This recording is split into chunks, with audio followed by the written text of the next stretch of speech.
और जानकारी ने बातें रखी अपने सामने, तो हम सभी को पता है हम क्यों है इधर। हम इसलिए इधर है कि इस हरियाणा से आई हुई तमाम जो हमारे रेजिडेंट्स का परिवार को उनकी साहस दिलाने का कि आपकी ये स्ट्रगल में आप अकेले नहीं हो, पूरी देश आपके साथ है। सिर्फ किसान नहीं, सिर्फ आपका जो राज्यों का ग्राम पंचायत नहीं, महिला संगठन भी, और इसके साथ साथ नौजवानों की संगठन, छात्राओं की संगठन, खेत मजदूरों की संगठन, जो जिसके पास संगठन है वो है, जिसके पास संगठन नहीं है, संगठन से कोई संगठन से जुड़ा हुआ नहीं है, मगर इस अन्याय के खिलाफ न्याय के लिए आपकी संघर्ष में शामिल है। हमारी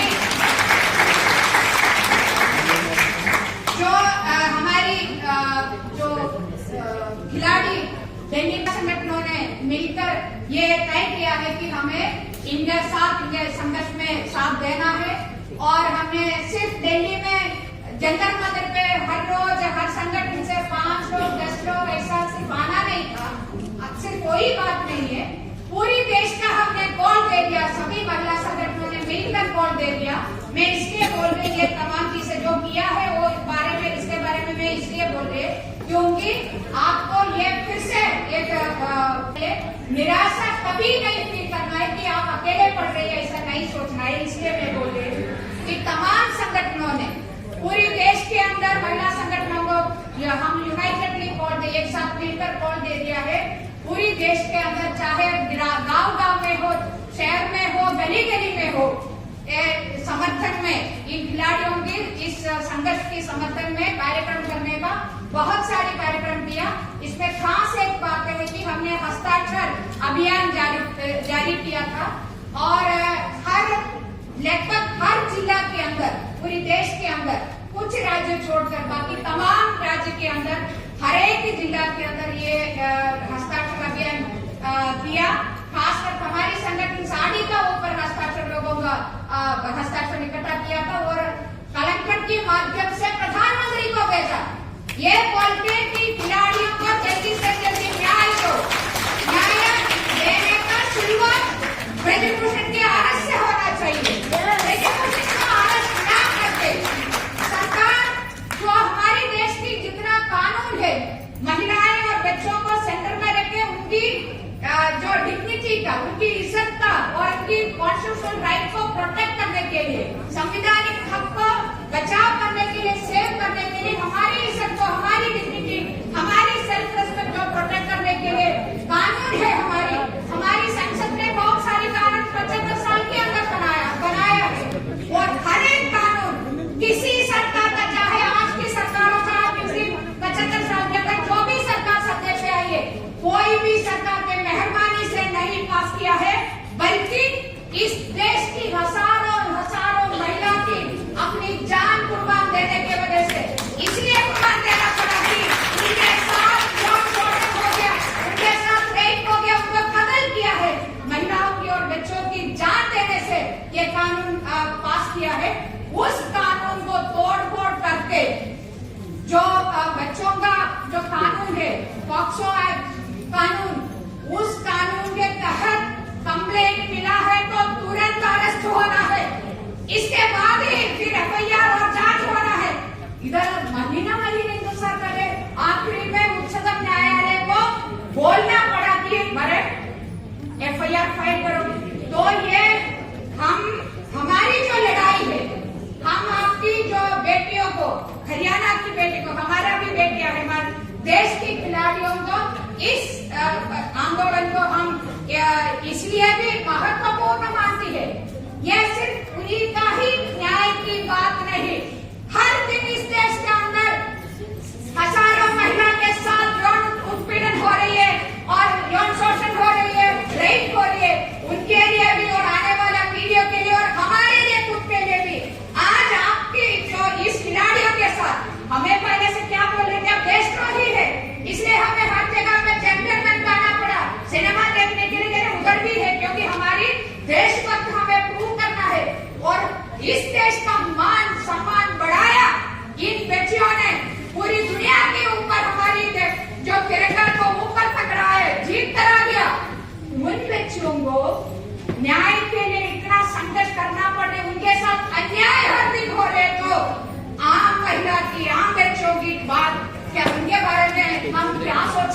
उनको क्या आश्वासन दे दे कि आपके साथ कुछ भी नहीं होगा, कुछ होगा तो कानून है, वो कानून का उल्लंघन नहीं होगी, पालन होगा। तो ये बहुत बड़ा एक समस्या है, पूरे देश की महिलाओं के सामने ये मुद्दा है कि हमारी जीना और मरने का, जीना ऐसा जीना नहीं है, इज्जत से जीने का अधिकार को लेके वो पाने के लिए ये संघर्ष है। इसलिए हम तमाम संगठन आपके साथ है, ये बताने के साथियों की और आपका जो पूरी देश की मांग को इधर आपके सामने भी बताना चाहती हूँ। ब्रिजभूषण को तुरंत अरेस्ट करना है,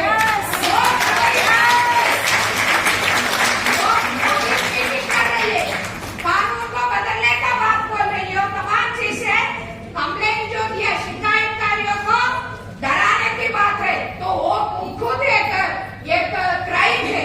इसलिए क्राइम के ऊपर क्राइम करने वाला ब्रिजभूषण को अरेस्ट करो, इम्प्यूनिटी नहीं होना।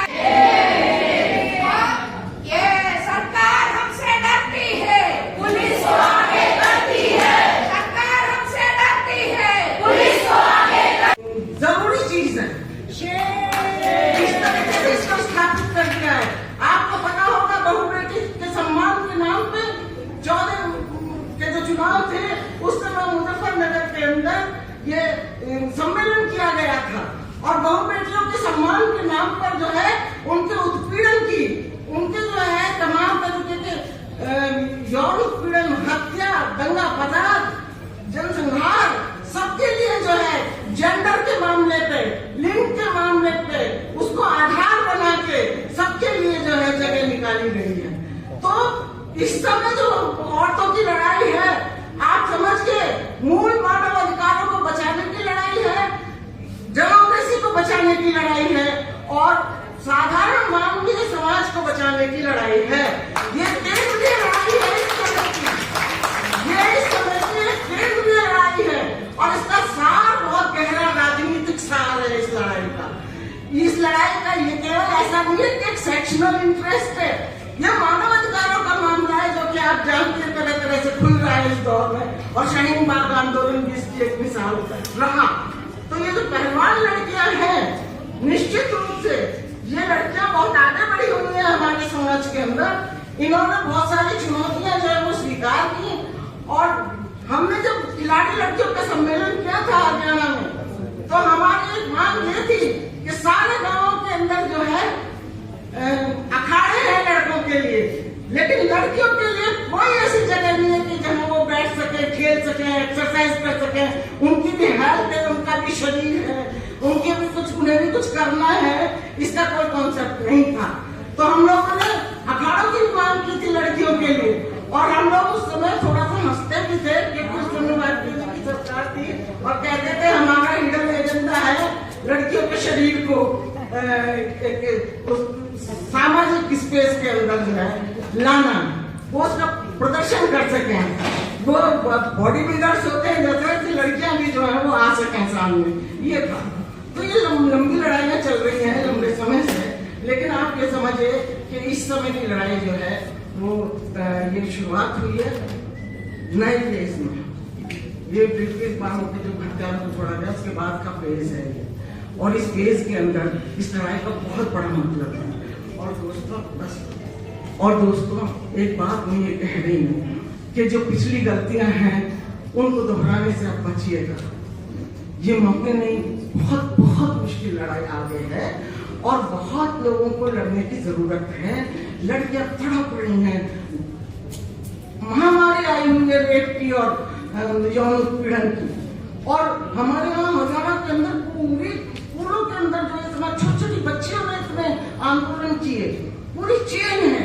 और जो जो जो टॉप करती हैं लड़कियां किसी प्रोग्राम में, उन लड़कियों को खासतौर से टारगेट कर लेते हैं।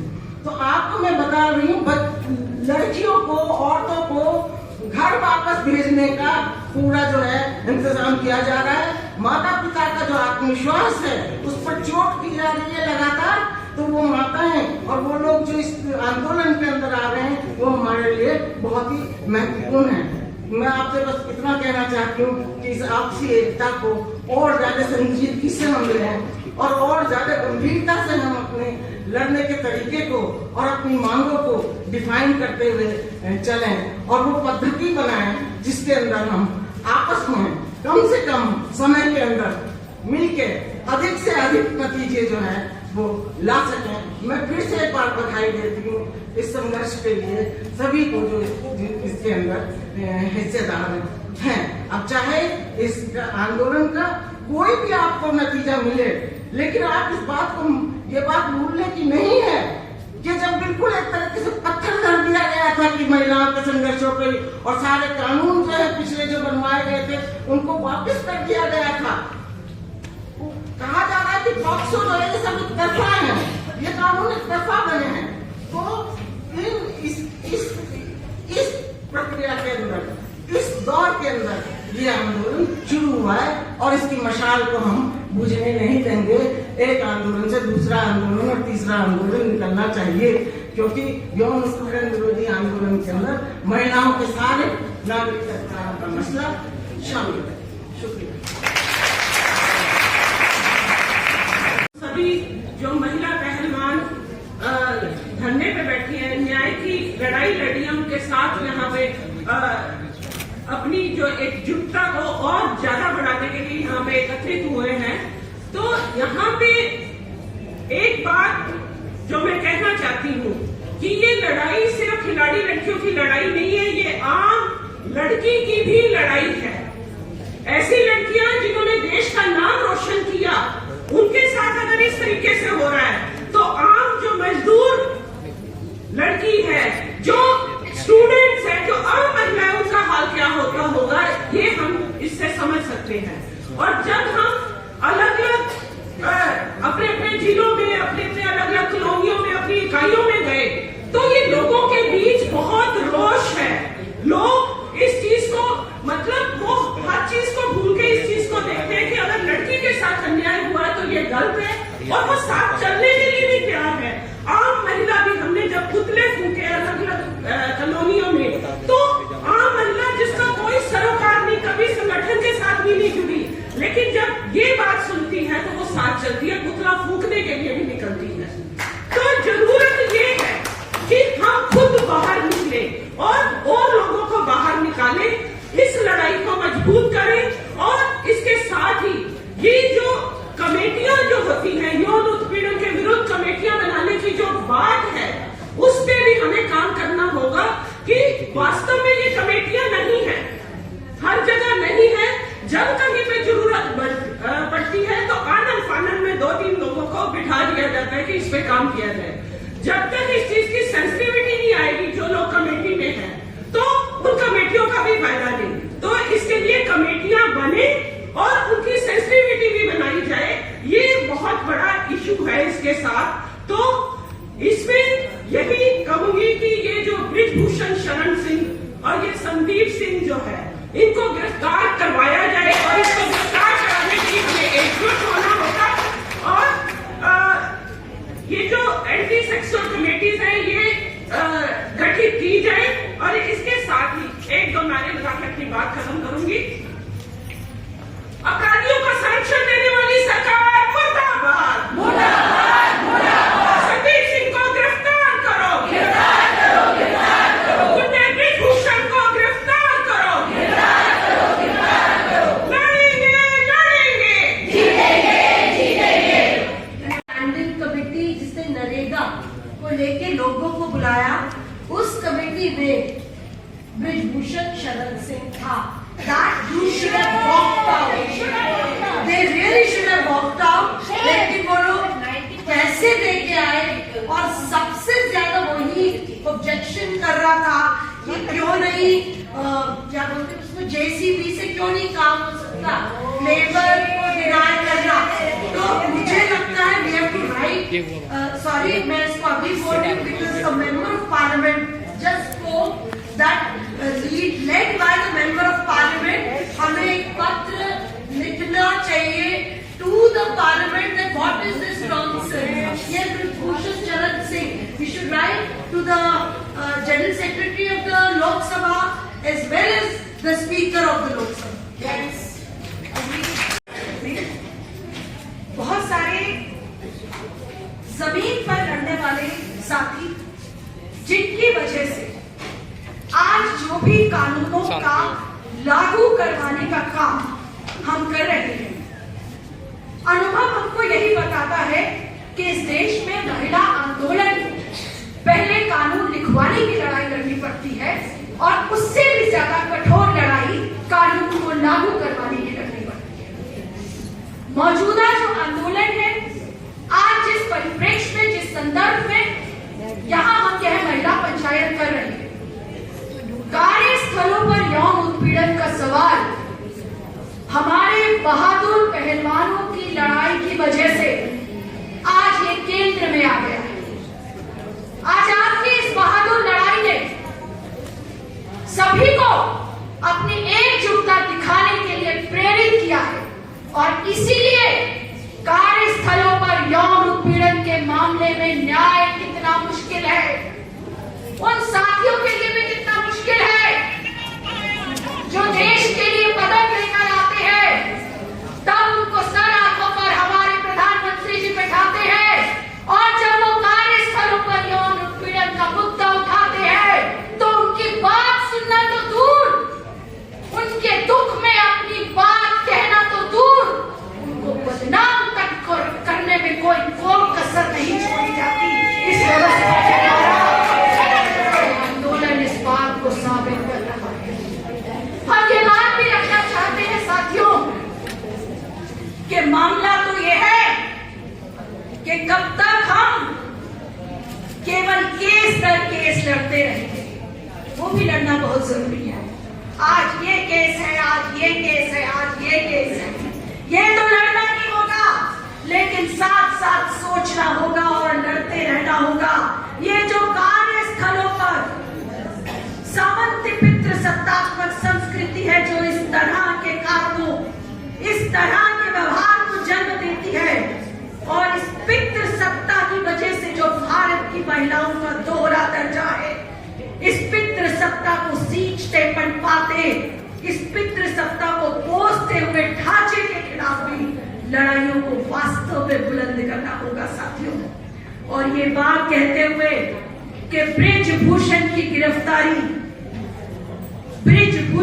गिरफ्तारी की मांग के साथ अपनी एकजुटता को दर्शाने के लिए आज हम फिर से इस पंचायत के माध्यम से हम ये फिर से सरकार को कहना चाहते हैं, मौजूदा ये जो मुहिम है, ये जो बेटी बचाओ बेटी पढ़ाओ के नाम पर सत्ता पर आई है, हम आपको कहना चाहते हैं आपने जो बृजभूषण की गिरफ्तारी नहीं करवाई है, आपने संदेश दिया है देश की महिलाओं को कि आप केवल एक जुमला चला रहे थे। बेटी बचाओ का मतलब था कि बीजेपी के जो ये ऐसे बाहुबली आरोपी, बाहुबली लोग, सत्ता में बैठे हुए लोग, जिनके ऊपर जब जब आरोप होगा तो लड़कियों को अपनी रक्षा के लिए इसी तरह से महिला आंदोलन के रूप में निकल कर अपने आप को बचाना होगा, यही मतलब था आपका। और साथियों, अंत में एक बात रखते हुए कि कार्यस्थलों पर यौन उत्पीड़न के मामले में जीत हमेशा ही बहुत मुश्किल रही है। दिल्ली के अंदर हमने कई आंदोलन लड़े और एक बात कि विशाखा जजमेंट के तहत जो बात कही गई थी कि आरोपी का ट्रांसफर करवाया जाएगा जब भी कोई महिला किसी के ऊपर आरोप लगाएगी, तो मैं याद दिला देना चाहती हूँ साथियों, दिल्ली के अंदर 70,000 स्वास्थ्य कर्मचारियों ने हड़ताल की थी, 10 दिन 15 दिन हड़ताल की थी और वो जो शिकायतकर्ता महिला थी, 1999 की बात बता रही हूँ मैं, शिकायतकर्ता जो महिला थी वो 14 दिन से भी ज्यादा भूख हड़ताल पर बैठी थी। तब वाजपेयी साहब की सरकार थी और तब भी ये बात कहने के लिए कि आरोपी का ट्रांसफर किया जा रहा है जनहित में। तो याद रखिए, कानून को लागू करवाने के लिए भी हमें लंबी लड़ाइयां सड़कों पर लड़नी पड़ती है और ये कानून लिखवाने, लागू कराने की लड़ाइयों के लिए आइए संघर्ष को बुलंद करें। बृजभूषण की गिरफ्तारी के लिए और कार्यस्थलों पर यौन उत्पीड़न के खिलाफ लड़ाइयों को बुलंद करें। बहुत बहुत धन्यवाद। चल रहा है, जो आरोपी है वो तो रोज रैलियां निकाल रहा है, अपने इंटरव्यू दे रहा है, बहुत बड़े योद्धा के रूप में, नायक के रूप में अपने आप को जनता के सामने पेश कर रहा है, और दूसरी तरफ जो न्याय के लिए लड़ रहे हैं उनको हर तरह की मुसीबत और उत्पीड़न का सामना करना पड़ रहा है। उन्होंने कहा कि हम ये कहना चाहते हैं कि हमारे देश के प्रतिनिधि वो नहीं है जो संसद के अंदर बैठे हैं, जो खुद बलात्कारी हैं, जो खुद तमाम तरह के अपराधी हैं, जो इन लोगों का समर्थन करने वाले लोग हैं, वो हमारे देश के प्रतिनिधि नहीं माने जा सकते। हम देश के प्रतिनिधि हैं जो संविधान को बचाने की लड़ाई लड़ रहे हैं, जो न्याय की लड़ाई लड़ रहे हैं। और अंत में उन्होंने कहा कि आपने साक्षी मलिक को देखा जब उसकी आंखों में आंसू थे, जब उसको ओलंपिक का मेडल मिला और वो तिरंगा झंडा लेकर के खुशी के मारे रो रही थी। हम लोग सबने वो तस्वीर देखी, और आज हमने उसको तब रोते हुए देखा जब पुलिस उसके ऊपर हमला कर रही थी। आज हमको फैसला करना पड़ेगा कि हम ये लड़ाई का मैदान नहीं छोड़ेंगे, लाखों औरतों को इस लड़ाई के मैदान में लाएंगे, ब्रिजभूषण को सजा दिलवाएंगे और अपनी लड़ाई को जारी रखेंगे। गृह मंत्रालय हो या पुलिस हो या एजेंसीज हो, उनको ये बहुत साफ तौर पे बताना चाहते हैं कि आप हमारी आवाजों को बंद नहीं कर सकते। हमारी आवाजें हमेशा बुलंद रहेंगी, और सारे खिलाड़ियों के साथ, साक्षी मलिक के साथ, बाकी सारे खिलाड़ियों के साथ, और जो पहलवान नहीं भी है, जो भी महिलाएं इस देश में यौन हिंसा के खिलाफ लड़ाई लड़ रही हैं, उनके साथ सारे महिला संगठन लगातार खड़े रहेंगे और इस लड़ाई को आगे ले जाते रहेंगे। बहुत बहुत शुक्रिया।